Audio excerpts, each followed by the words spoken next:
Hey, everybody. Welcome to Odd and Untold, the podcast where we talk about all things strange and spooky.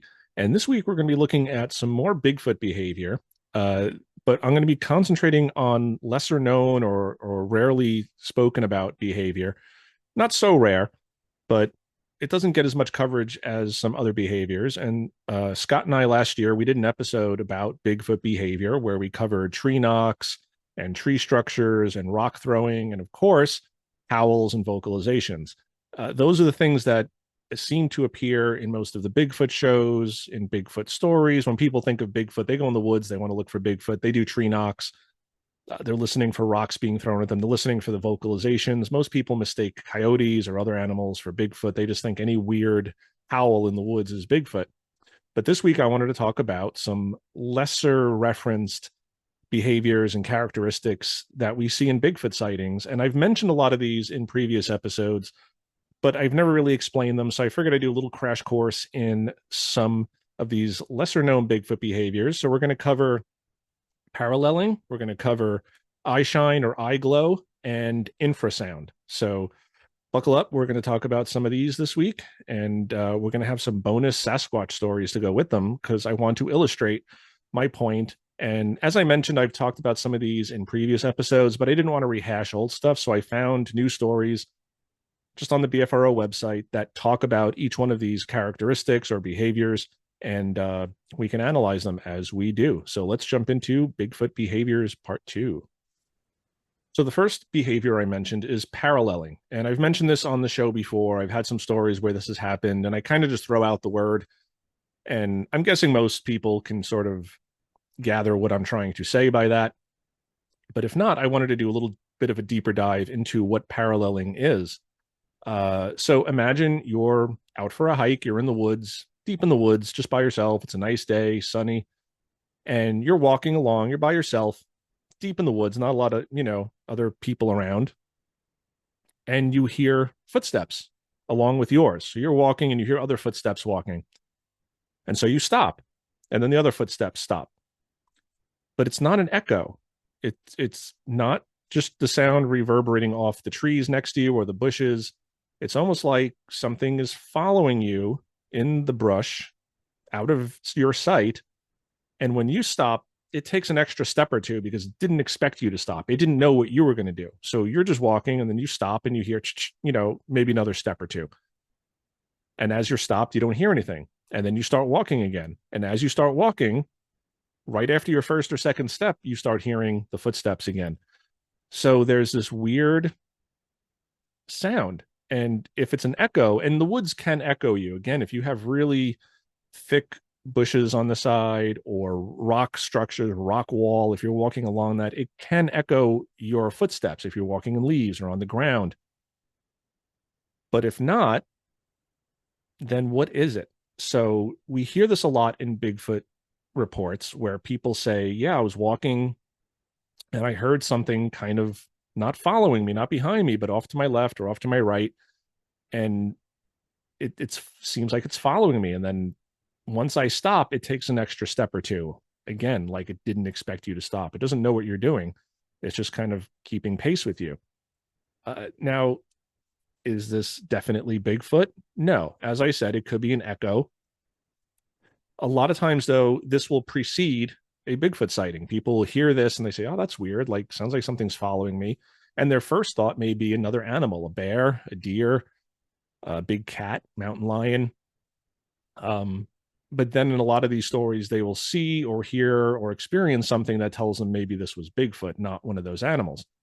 And to get to those animals don't really do paralleling. A bear, typically, they're going to run, especially black bear. They're going to run from people.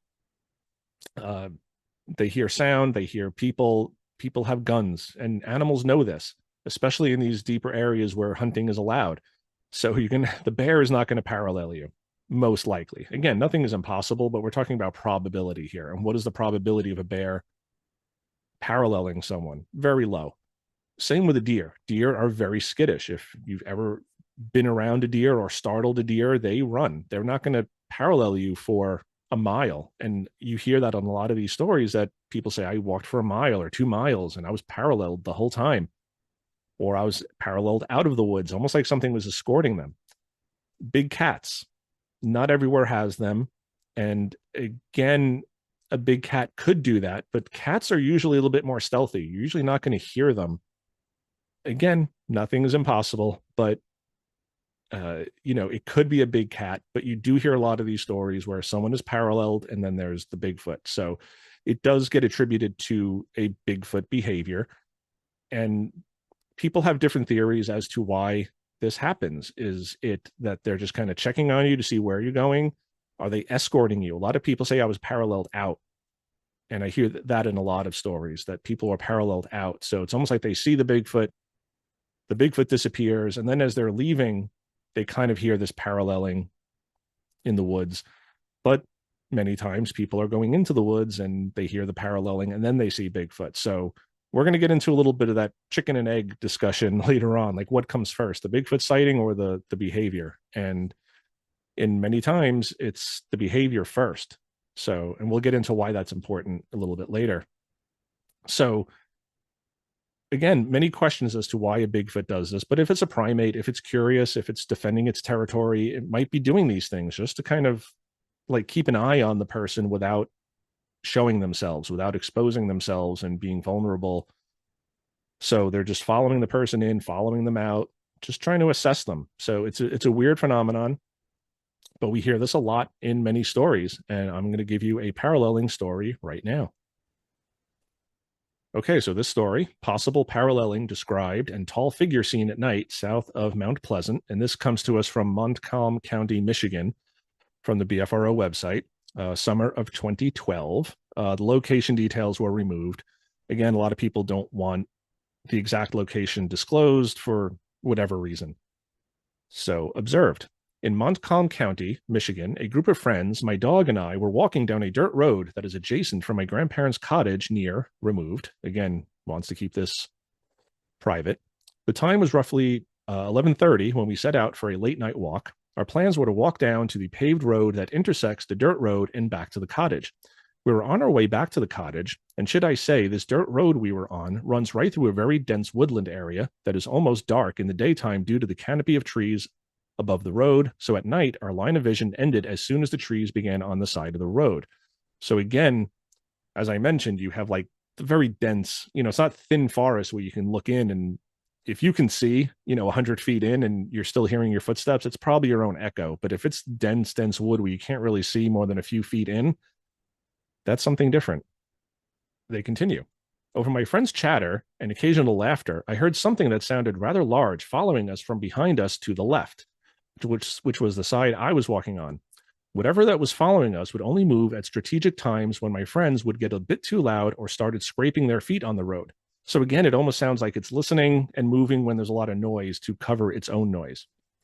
I had the group stop and turn around to face the direction of the noise. One friend got close to me and whispered, "Look over by that mailbox." And as I turned my head to the left to see what he was talking about, I seen a large, somewhat illuminated figure slowly walking in a small circle, almost dancing in a way. This really interested me. As soon as the group's attention was focused on the moving figure, I heard a low in volume, not threatening grunt. We turned around to see a large pair of red, almost orange eyes looking down at us from just within the woods. We stood there and watched it watch us for a few short moments. Then one friend took off, running back to the cabin. As he took off, the eyes, still looking directly at me, seemed to retreat back into the woods a few yards, then got low to the ground, continuing to go further and further into the woods. I watched the eyes then disappear, so we walked back to the cottage. I did not feel threatened one bit by this incident, although my one friend ran for the cottage.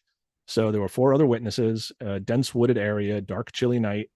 And there's a lengthy follow-up investigation here. I'm not going to read the whole thing. I will link to all these stories down in the description below, so you guys can go read this if you like. But this one has 2 of the things that we're going to talk about tonight, the eyeshine or the eye glow and the paralleling. So you have these guys out in the woods and they hear something following them, not directly behind them, but kind of behind them and to the left. So it's following, but it's off to the side. It doesn't want to be on the path because if they turn around directly behind them, they're going to see this thing. So it's paralleling them, mainly moving when they're chatter. So he's telling the guys to be quiet so they can hear it. And they see a figure, and it also has these glowing red or orange eyes. And we're going to get into that next. But here you have some paralleling, some very typical paralleling. And as I mentioned a little earlier, here's where you have the behavior first, and then they're seeing the quote unquote Bigfoot. Uh, and I'll get into this more with infrasound, but there are so many times where skeptics will say, "Oh, you heard these things, or you wanted to see Bigfoot," and a lot of times that's not the case. They're not looking for Bigfoot. They're not expecting Bigfoot. Uh, they're just hearing something following them. Is, hey, do you hear that? Do you, and then they see something, and it's clearly not a bear. It's clearly not a deer or a mountain lion. It's a large bipedal creature, and it was following them, paralleling them. So this is a good one because it's a nice segue into our next topic, which is eyeshine. Okay, so the next thing we're going to look at is eyeshine or eye glow. And this is not necessarily a behavior, but it's a characteristic, and it's often associated with other Bigfoot behaviors. And you have two different camps for this one, and I'm firmly in one, and there are other people who are in the other. But eyeshine basically references when light hits an animal's eyes, they will shine. So if you've ever been in the woods at night, or even in your backyard, and you've seen a raccoon, and their little eyes reflect the light of your porch light or the street light, deer, bear, most animals who are nocturnal or who are active at night, they don't have to be fully nocturnal, but if they're active at night often, they will have eyeshine. And usually it can range anywhere from white to green to yellow to orange, red in like alligators. So many different animals in the woods will have eyeshine. I've seen eyeshine tons of times in the woods, and it's always something normal and mundane. Deer all the time. Even here on Staten Island, I've gone out for walks at night, and just, you could be walking down a street and there's houses on one side and a wooded area on the other side, and you could look into the woods and you just see, little greenish white eyes looking at you. It's just the eyeshine. And then you move a little closer to them and they run off, and it's just deer. But camping in the Adirondacks, I've seen raccoon, I've seen all sorts of eyeshine, usually very low to the ground. So smaller animals. And even human beings have this. So it is known in primates. Tarsiers have it. They have like the big eyes, the little monkeys with the big eyes, tarsiers. And human beings have it. You look at old photos with the flash photography, you don't get it much in the digital photography anymore. But if you're from my generation, most of the kids, most of the photos of me as a kid, rather, we all have like the red eyes, because the flash would go off and it illuminates your retina and you get like a little bit of that eye shine. So everybody in the photo has like these red demon eyes that you just don't see anymore because digital photography kind of cuts that out. But the old film photography from the 70s and 80s and later, even, you'd have the red eye shine. So that is the eye shine. And you hear a lot of reports where people will see glowing eyes. And I believe that it's eye shine. There are some people and some reports who will tell you that the eyes were glowing, that it was almost as if the eyes were emanating their own light, not just reflecting the light. If you've seen eye shine, again, it looks like the back of a bicycle reflector. It's reflecting the light, but it's not creating any light on the ground. But some people will tell you that Bigfoot they've seen will have self-illuminated eyes. And this is weird because primates don't have bioluminescence, and bioluminescence, as it sounds, is like a biological light. So lightning bugs have that. There are fish who have it. There are no primates who have bioluminescence where they can make a part of their body glow. It's just very strange. So for me, I tend to believe that these alleged glowing eyes are just eye shine, and it's just people being frightened, and they're seeing something, and it's startling them, because again, most eye shine you're going to see is going to be more towards ground level in raccoons, maybe a little bit higher for deer. You're not usually going to see eye shine at 9 or 10 feet, maybe in an owl or another bird at night. But weird, very, very strange that some people think that it's self-illuminating. And I just think it's typical eye shine. I think people just get scared. And again, it runs the gamut. I've heard stories where people say they looked out of their tent and they see all the stars, and 2 stars then start moving. And then they can kind of see that there's a shape beneath it. So if you're looking at that, it's very dim. It's just, this person is seeing it just as other stars. And other people will tell you they glow like fire. And one of my very early episodes I had on Mike Famelant from In the Shadow of Big Red Eye. And in New Jersey, Bigfoot is known as Big Red Eye. And there's Old Orange Eyes. And there's all sorts of names for Bigfoot that have glowing eyes. Momo is supposed to have glowing eyes. So make of that what you will. I think if you're in the primate, natural animal, cryptozoology camp, you're going to say it's eyeshine. It's just your flashlight or other ambient light reflecting the creature's eyes, making them appear to glow. And if you're in the sort of portal and cloaking and more paranormal aspects of Bigfoot, you might believe that it's eyeshine. But there's no biological record for mammals or even primates to have this bioluminescence. So I think if it's bioluminescent, if Bigfoot make their eyes glow, then it's not a natural creature. It's not just an undiscovered primate. It's something else, which I don't subscribe to. And if you do, that's great. We all have our own opinions, and I don't think less of you for that. It's just not what I tend to latch on to. For me, this seems more like a biological creature. So with that being said, let's get to an Eyeshine or eye glow story. I mean, there was some in the last one, but I promised you stories, so here's another story. Okay, so this tale comes to us from West Virginia, Mineral County. Possible activity including eye glow outside a home near Fort Ashby. And this is from October of 2014. Location details, just off Route 28 in Mineral County, West Virginia, up against the woods. Nearest town is Fort Ashby. Nearest road, Route 28. Observed. Around 1 a.m. on October 1st, I got up out of bed to get a drink of water and was having trouble falling asleep. As I walked by my kitchen window, I peered out and noticed 3 pairs of red eyes walking single file about 20 yards up in the woods. I've been a hunter and outdoorsman since I was 6 years old and have seen many animals and eyes at night, so I wasn't all that surprised. But what really had me perplexed was the height at which the eyes were above the ground. I would estimate that the eyes were hovering around the 7-foot mark at least, so that rules out any wildlife that I'm familiar with.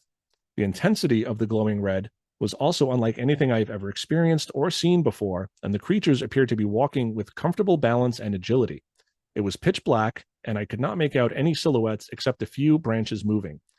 There is 4 miles worth of wilderness behind my house, and most of it is government land. I have no idea what I saw that night, but I am open-minded to it being a Sasquatch or another creature that I'm unfamiliar with. Have not talked much about it to other people, and I'm afraid people will think I'm losing it, but I can't stop thinking about what I saw. Thanks very much. Also noticed, about a week prior to this event, I was awakened in the middle of the night by what sounded like a baseball bat or pipe being whacked off of a tree, and then something like metal being smashed. I found that to be very bizarre, especially if it was going on around 3 in the morning. So other witnesses, just one, him, one other adult and 2 little kids in the house, but they were sleeping. Other stories, not that I'm familiar with. Time and conditions, 1 a.m., pitch black outside. So a weird story. Follow-up investigation by BFRO investigator Greg Lambert. Greg says, speaking to the gentleman over the phone, he said that he observed 3 pairs of eyes moving laterally behind his house and into the woods. He also said that he is a longtime coon hunter and has never seen any eyeshine in the woods at night like this. The eyes appeared to be red as a Coke bottle's cap, but larger. He did not notice any bounce in the eyes, so whatever it was moved in a smooth gait. There is steep terrain and thick cover where they entered the woods, but whatever it was seemed to move quickly and easily. The following morning, he walked to the location where he saw the eyes disappear into the woods and found a fresh tree branch break approximately 4 to 5 inches in diameter. He didn't think to look for tracks, but the ground cover did not lend well to showing footprints. So a lot of times you have leaves or pine needles, and it's just, or just very hard ground. So it doesn't matter how heavy you are. If the ground is dry and packed, it's not going to leave a print. He also struggled to climb to where he lost sight of them, even though whatever it was managed the terrain easily the previous night. His neighbor's dogs had begun barking at approximately 11:30 p.m. and had continued for an hour or so, and this seemed very strange to him. He had also heard knocks approximately 5 minutes apart a few weeks prior to this incident. He believed if Bigfoots existed, they were only in the Pacific Northwest. A lot of people do. A lot of people don't realize that. They think it's, Pacific Northwest, Canada, Northern California, Oregon, Washington. He seemed very sincere and excited about the glowing eyes that he witnessed.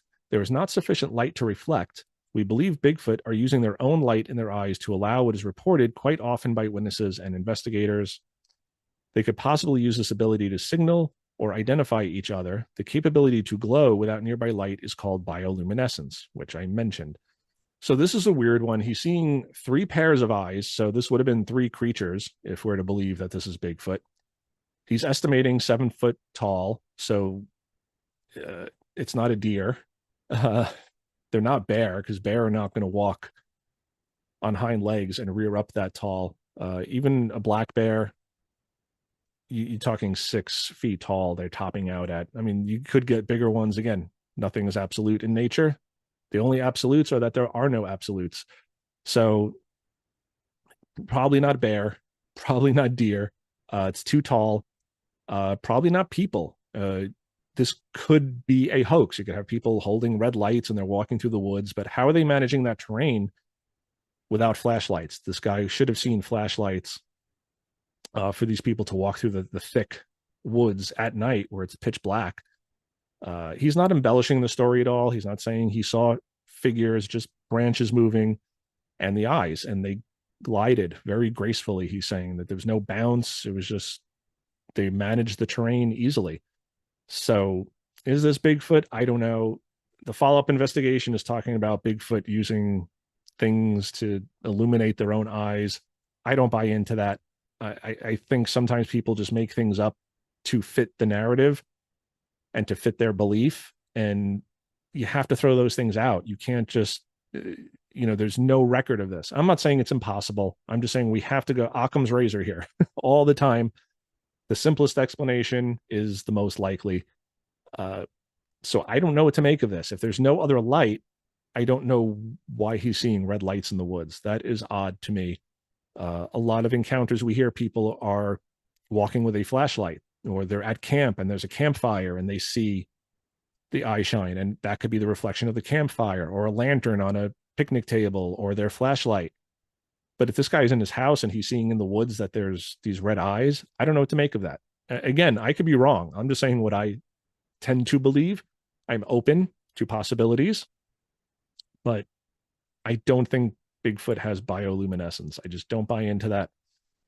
I think there's other explanations. I don't know if this guy saw Bigfoot or it was other things in the woods. Either way, very creepy to see red eyes bouncing and walking in the woods behind your house. So very creepy. So let us move on to our next behavior. Okay, so the last behavior associated with Bigfoot sometimes that I want to talk about in this episode is called infrasound. And infrasound is a low frequency sound that human beings cannot hear, but we can sense it. So it's usually below 20 hertz. And it's stuff that we can't hear, but animals can sometimes hear it or sense it. And many different animals use it. Elephants, whales, the big cats. It'll be an ultra low frequency that we cannot hear, but it can affect us. So most animals use it for communication, to let other animals know where they're at or where they're going. Some scientists believe that it can be used as an intimidation tactic, or something to stun their prey. So if a large cat is using infrasound, it can like frighten its prey and paralyze it. And it's like, oh my God, what's going to happen? And then the cat can just jump in and take down the prey. So you have this infrasound, which is an actual thing that exists in the animal kingdom. And the earth creates infrasound when there's an upcoming earthquake or a volcano or a storm. And that's how animals usually know, like if there's you see a bunch of animals running from somewhere and you don't know why, you should run too, because that probably means there's going to be an earthquake or a volcanic eruption or a big storm.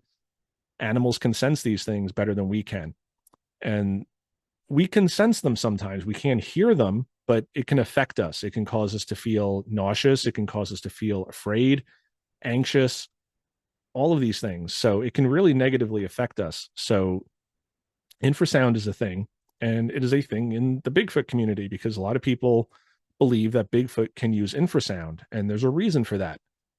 And this is kind of what I was talking about before with the chicken and the egg. You have a lot of people who will be out in the woods and they just get a weird feeling. Like all of a sudden they feel nauseous, they feel sick to their stomach, they feel really afraid, they'll have like a panic attack, headache, or just a sense that something is wrong, that something is coming. And you can call this instinct, you can call this infrasound. Uh, and then they will have a Bigfoot encounter. They'll see the creature, it'll walk out in front of them, or they'll see it in the woods, or whatever their experience is, they then have this experience.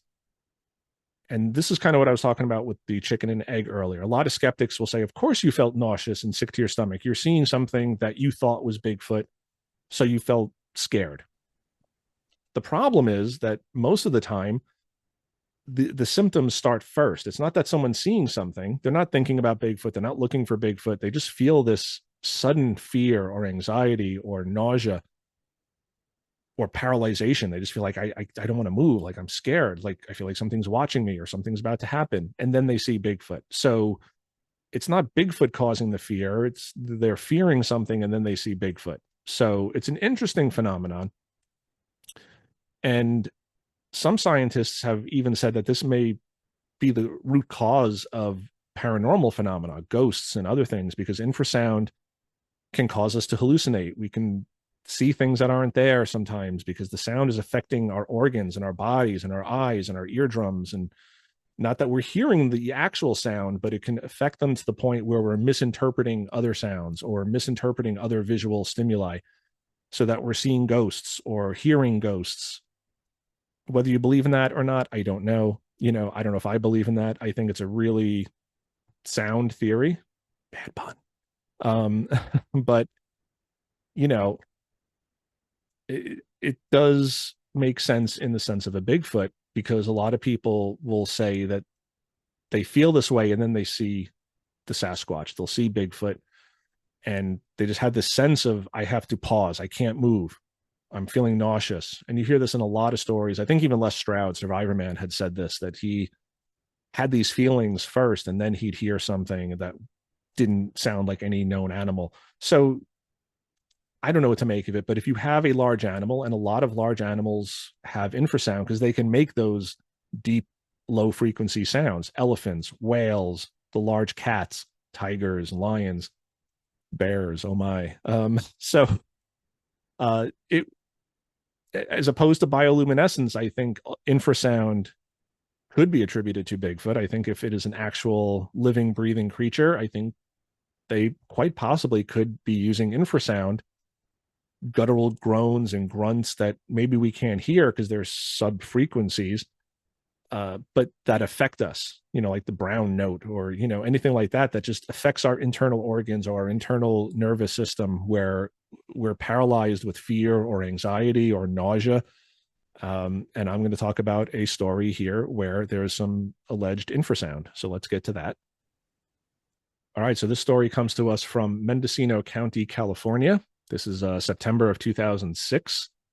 Nearest town is Navarro. Nearest road is Highway 128.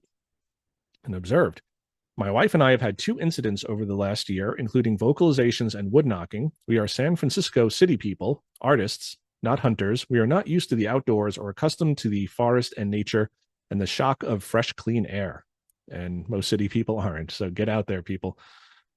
The first encounter was on Tuesday evening, 8/16/05 at 5:17 p.m. on Highway 128 in the Redwood Forest. We were on a vacation, driving west on 128 and heading towards Fort Bragg, California. Once we entered the state park, we stopped and parked to smell the fresh air. I marked the time because I was shooting with my digital camera. We walked into the forest on a trail, and we were having a great time, enjoying our time alone. There was little traffic or noise from the road. The forest was quiet and powerful. We have lived in the center of San Francisco for 15 years and were stunned and amazed to experience the silence and peace of the redwoods. As we got deeper into the woods, about 20 minutes, I started to get uneasy, feeling like someone was watching us.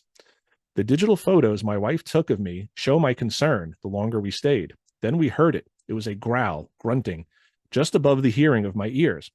I would have described it as infrasound, a deep sound that was low in pitch, deep, almost inaudible. My body felt it more than my ears. So that is, what we want to pay attention to here. It threw me into a panic. The fear in me rose fast. I looked at my wife and she was feeling the panic.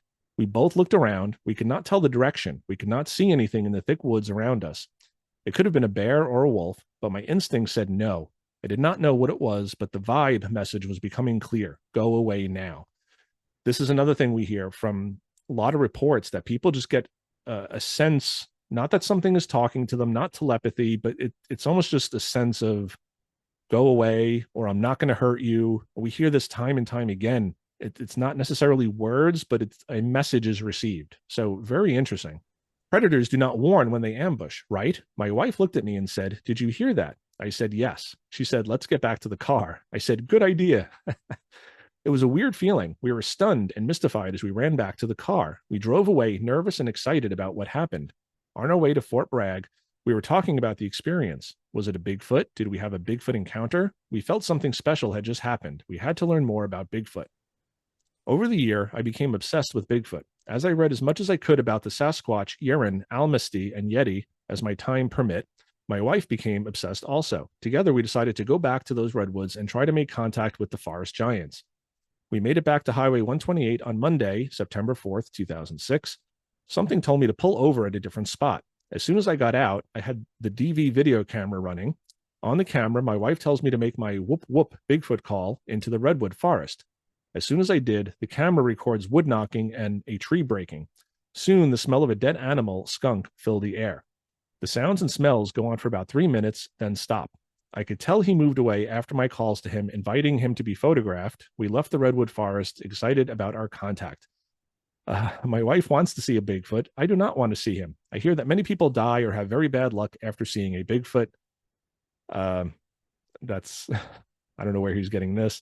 Remember Dr. Morbius from the movie Forbidden Planet? That is an awesome movie. You guys should check that out. Really awesome movie. John and I should do an episode on that at some point. Maybe Bigfoot is the id, coagulated from the quantum soup of our collective unconscious mind. Maybe Bigfoot is us. So this is an interesting one. Doesn't seem like they were really into Bigfoot before this happened. They hear a sound. They're not seeing anything. They're in the redwoods. But again, he's feeling that uneasy feeling before he actually hears anything. And even when he does hear it, it's a very low guttural sound. He says, like almost inaudible, just below his level of hearing. His body felt it more than his ears. So that is really interesting. And a lot of people, even with audible, vocalizations that people can hear, people say, yeah, something yelled at me, something howled, and I felt it in my chest. There was such a deep bass that I felt it in my chest. I felt it in my rib cage. We hear that so often. These aren't like usually high-pitched screeches and very trebly. There's usually an element of bass to them. But it's interesting that he felt it in his body, felt an unease before they actually heard something. So very cool. There's a follow-up investigation here by BFRO investigator Brandon Keel. I'm not going to read it. It doesn't really add much to what's already in the story. But, very interesting.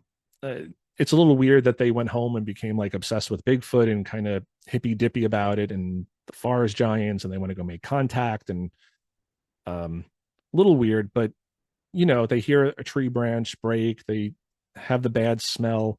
There are bad smells in the woods sometimes. It doesn't always mean it's Bigfoot. They didn't really see anything, but I did want to just mention the infrasound, how it seems to affect people. It's if you're a scientist, if you've studied psychology, you've learned about stimulus response. There's a stimulus and there's a response. Somebody hits you in the back of the head with a hammer, you start feeling pain. You don't feel the pain before the guy hits you with the hammer. I'm using a very violent example there, but I'm trying to make a point.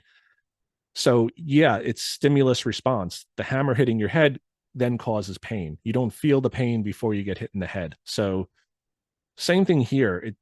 People should not start feeling afraid. They should not start feeling nauseous, anxious, paralyzed before they see Bigfoot. I can understand if you're walking on a trail and something steps out in front of you and you see this creature and you get paralyzed by fear and you start feeling a little nauseous. That makes sense. You're seeing a 7-8 foot tall creature that's not supposed to exist. But it's interesting to me when people feel these things first. And that's how they know to start paying attention. They're like, why? I feel like I'm being watched. I feel uneasy. I feel panicked. and then they see the creature, then they have their experience where they hear something or see something. So very interesting. And again, it's an actual thing in nature. Infrasound exists. The earth creates it, animals create it. We know this, it's proven. Large animals do this. So again, you have a 600-pound, 8-foot tall primate, very, very possible that they can use infrasound. Paralleling, eyeshine, eyeglow, infrasound, all of these are behaviors that these creatures seem to use. You hear them in story after story, sometimes a little bit more subtle than others, but it's, not as prevalent as tree knocks or tree structures or the rock throwing or the actual vocalizations. A lot of times it's just this infrasound, and most people don't connect it to it. They don't even know what infrasound is. They just say, yeah, I had this weird feeling, and then I saw Bigfoot. The paralleling happens a lot. It's been in a lot of our older episodes. You guys can go check those out on our Bigfoot playlist. And till next time, everybody, question everything. Do Bigfoots, follow us, and try to match our steps to parallel us. Are their eyes shine just reflecting our flashlights, or can they bioluminescently illuminate their own eyes, as the BFRO says? I believe so. And infrasound, do you think these creatures use low sub audio frequencies to paralyze us or to frighten us to get out? It's a much more subtle way than screaming at the top of their lungs. So maybe they do that. Let me know what you guys think in the comments below. And until next time, everybody, rock and roll, and check out our Bigfoot playlist.